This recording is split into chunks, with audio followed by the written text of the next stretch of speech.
Break के बाद एक बार फिर से आप सभी का बहुत स्वागत है। बढ़ेंगे खबरों की ओर। बड़ी जानकारी, जहां ग्राफ 4 के बावजूद खतरनाक स्तर पर पहुंच गया एक्यूआई। दिल्ली एनसीआर में लोगों का सांस लेना दूभर हो गया है, क्योंकि एक्यूआई का जो स्तर है वो बढ़ रहा है। 400 के पार दर्ज किया गया। दिल्ली में कई इलाकों में एक्यूआई 400 के पार दर्ज किया गया। नोएडा में भी 400 के पार एक्यूआई दर्ज किया गया। गाजियाबाद में भी जो हवा है वो जहरीली हो गई, यानी कि दिल्ली एनसीआर में इस समय प्रदूषण का स्तर काफी ज्यादा बढ़ गया है। एक्यूआई लेवल 400 के पार दर्ज किया जा रहा है और इस समय अगर बात करें तो प्रदूषण से दिल्ली एनसीआर हाल बेहाल है। ग्राफ 4 लागू है। ग्राफ 4 की जितनी पाबंदियां हैं उसका कड़ाई से, सख्ती से पालन कराया जा रहा है।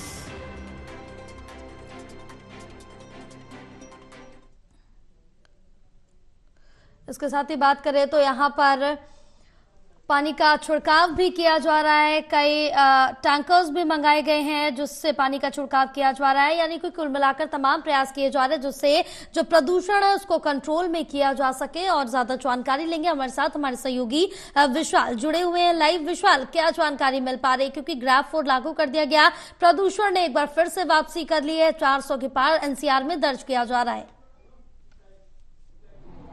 बिल्कुल, आज सुबह दिल्ली का जो एक्यूआई है वो 400 के पार दर्ज हुआ, जो कि सुबह 5 बजे से जो आंकड़े हमारे सामने है। लेकिन अभी तक अब जो है 11 बज चुके हैं और अभी तक एक्यूआई लेवल 400 के पार ही दर्ज किया जा रहा है कई इलाकों में, जिसका असर आसमान में भी साफ देखा जा रहा था। क्योंकि सुबह के समय जो धुंध थी काफी ज्यादा छाई हुई थी पूरे आसमान में और एक सफेद मोटी परत जो है धुंध की वो छाई हुई थी, जिसके कारण विजिबिलिटी लेवल काफी इलाकों में जो है काफी हद तक कम हो गया था। अगर बात करें सफदरजंग की तो सुबह 6:30 बजे तक सफदरजंग में जो विजिबिलिटी है मात्र 50 मीटर दर्ज की गई, यानी कि 50 मीटर के दायरे के बाहर देख पाना बिल्कुल मुश्किल हो गया था। लेकिन अब जो है विजिबिलिटी में थोड़ा सुधार आया, क्योंकि सूरज अब निकल आया है और दिन जैसे जैसे ढल रहा है तो विजिबिलिटी लेवल में जरूर 100 से 200 मीटर का सुधार आया। लेकिन ये सुधार किसी भी प्रकार की राहत की खबर नहीं है, क्योंकि अभी भी जो है हाईवेज पे जो राजमार्ग है वहां पर विजिबिलिटी धुंध काफी ज्यादा छाई हुई है, जिस कारण लोगों को जो है खासा यहाँ पर दिक्कतों का भी सामना करना पड़ रहा है। हाँ बिल्कुल विशाल, तमाम जानकारी साझा करने के लिए बहुत शुक्रिया आपका।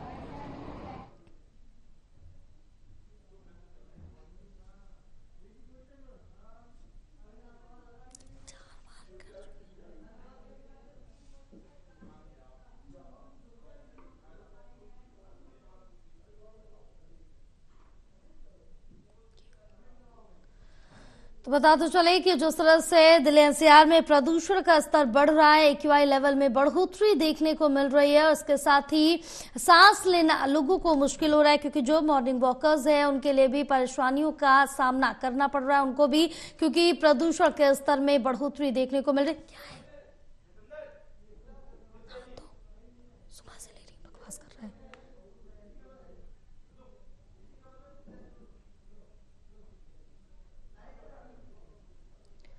हमारे साथ हमारे सहयोगी शिव त्यागी जुड़े हुए हैं और ज्यादा जानकारी लेंगे। शिव, क्या कुछ जानकारी मिल पा रही है प्रदूषण को लेकर, क्योंकि पूरे एनसीआर में प्रदूषण का स्तर और बढ़ रहा है?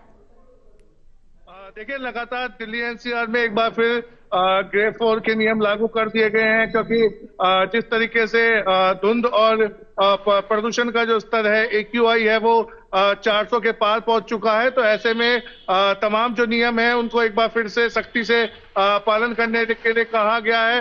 अगर बात नोएडा, ग्रेटर नोएडा की करें तो ऐसे में तमाम ग्रेड के जो 4 के नियम है, जिसके तहत किसी भी निर्माण को यहाँ पे अनुमति नहीं दी जाएगी और साफ तौर पे छिड़काव करने के लिए ज्यादा टीमें यहाँ पे लगाने के लिए नोएडा प्राधिकरण, ग्रेटर नोएडा और यमुना प्राधिकरण के अधिकारियों की तरफ से सख्त निर्देश दिए गए हैं। तमाम जगहों पे छिड़काव कराया जा रहा है, जिससे कि प्रदूषण का स्तर एक बार फिर से कम हो। और ऐसे में अगर स्कूलों की बात करें तो स्कूलों को जो है ऑनलाइन चलाने के लिए अभिभावकों की तरफ से कहा जा रहा है, लेकिन कहीं ना कहीं ये भी कहा गया है कि स्कूल अपने आप निर्भर डिसीजन ले कि स्कूल को ऑनलाइन चलाना है या क्लास में जो एक्टिविटीज हैं, क्योंकि आउटडोर एक्टिविटीज के लिए साफ मना किया गया है। तो कहीं ना कहीं बढ़ते प्रदूषण की वजह से दिल्ली एनसीआर में जो रहने वाले लोग हैं इन दिनों बेहद परेशान है, बेहद जो है उनको समस्या झेलने को मिल रही है, क्योंकि बीते कुछ दिनों में जिस तरीके से एक्यूआई लेवल कम हुआ था, लेकिन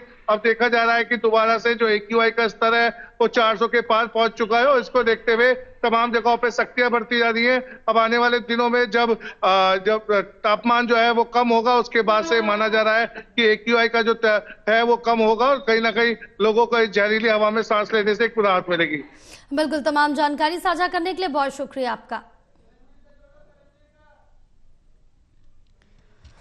तो जिस तरह से देखिए, दिल्ली, नोएडा, गाजियाबाद, पूरे NCR में प्रदूषण का स्तर बढ़ रहा है और साथ ही साथ लोगों को सांस लेने में भी परेशानियों का सामना करना पड़ रहा है, क्योंकि जो सुबह मॉर्निंग वॉकर्स हैं उनको भी काफी ज्यादा परेशानियों का सामना करना पड़ रहा है। और इस समय यहाँ पर ये कहा जा रहा है कि अगर आप मॉर्निंग वॉक करने जा रहे हैं तो उसको थोड़े टाइम के लिए टाल दें या फिर कुछ समय बाद जाए, क्योंकि सुबह सवेरे अगर बात करें तो विजिबिलिटी काफी ज्यादा कम है, क्योंकि दोहरी मार दिल्ली NCR वासी झेल रहे हैं, क्योंकि जहां एक तरफ ठंड पड़ रही है, कोहरा पड़ रहा है, तो दूसरी तरफ स्मॉग भी बढ़ रहा है, क्योंकि प्रदूषण के स्तर में AQI लेवल में काफी वृद्धि हुई है। 400 के पार दर्ज किया गया और दोहरी मार यहां पर दिल्ली NCR वासियों को पड़ रही है। जैसे कि हमारे सहयोगी भी जिक्र करते हुए नजर आ रहे हैं कि किस तरह से नोएडा का हाल बना हुआ है। इस समय लोग अपने घरों से नहीं निकल रहे और यही हिदायत उनको दी जा रही है कि वो अपने घर में रहे, आवश्यक कार्य हो तभी अपने घर से बाहर निकले, अन्यथा अपने घर पर ही रहे। दिल्ली में भी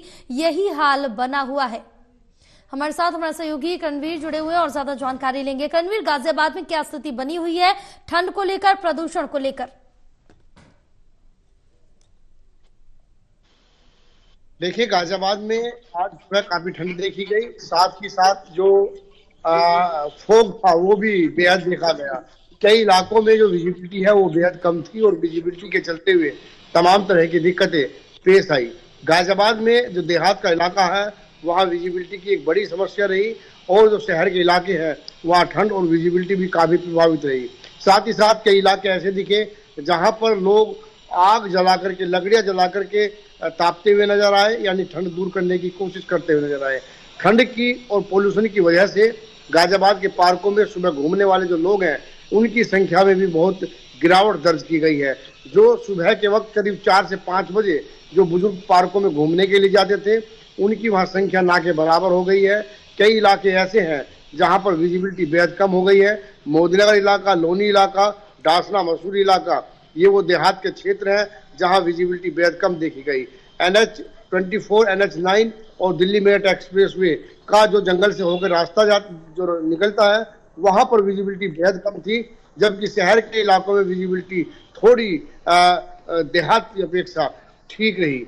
लगातार ठंड बढ़ रही है और ठंड के साथ साथ आने वाले दिनों में और भी जो मुसीबतें ठंड लेकर के आती हैं वो कहीं ना कहीं उसका लोगों को सामना करना पड़ेगा। ये माना जा रहा है कि आने वाले दिनों में ये मुसीबत कम नहीं होगी बल्कि और बढ़ेगी। जी जय। तमाम जानकारी साझा करने के लिए बहुत शुक्रिया आपका।